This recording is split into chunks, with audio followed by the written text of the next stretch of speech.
যায় নাই।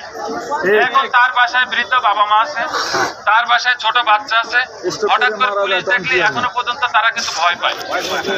এই কথাটা মাথায় রেখে আমি সমস্ত থানার ওসিকে আমি নিজে ফোন করে বলছি, আপনারা এখন ইনকোয়ারি ফেরত পাঠান। আর কারোর বাসায় যদি ভুলেও কখনো কোনো পুলিশ যাবে না, এবং আশা করি তারা যায় না। আমি কথা রাখছি, এরপরে যেটা বলছি তোমাদেরকে, কারোর যেহেতু সম্পৃক্ততা পাওয়া যাচ্ছে না, আমি তোমাদেরকে বলছিলাম ডেফিনিট গ্রুপের কারোর সম্পৃক্ততা আমরা এখনো পর্যন্ত পাই নাই। শেষ করে নিষ্পত্তি করে দেওয়া বলছি। কবে করবেন জানাই দেন। আচ্ছা, আমার কথা শেষ হওয়ার পরে, কারণ তোমরা আলাদা ভাবে কথা বললে আমি উত্তর দিতে পারবো না।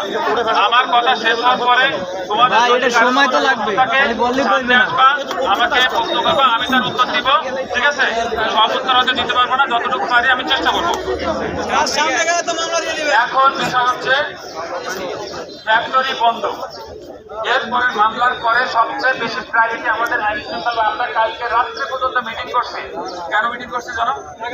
এই ফ্যাক্টরি যাতে, কারণ এই ফ্যাক্টরি কিন্তু কয়জন না, এই ফ্যাক্টরিতে 40-41 হাজার শ্রমিক আছে।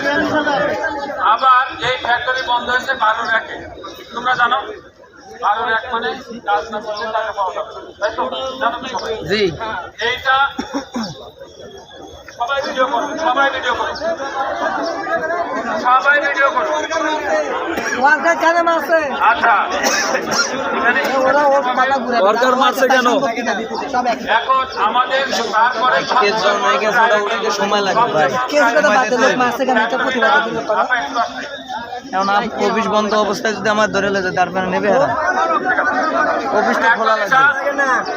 অফিস খোলা অবস্থায় আপনার করতে পারবেন, সমাধান করতে পারবেন। আচ্ছা, কোনো কিছু পাইবেন না। অফিসে সমাধান অফিসে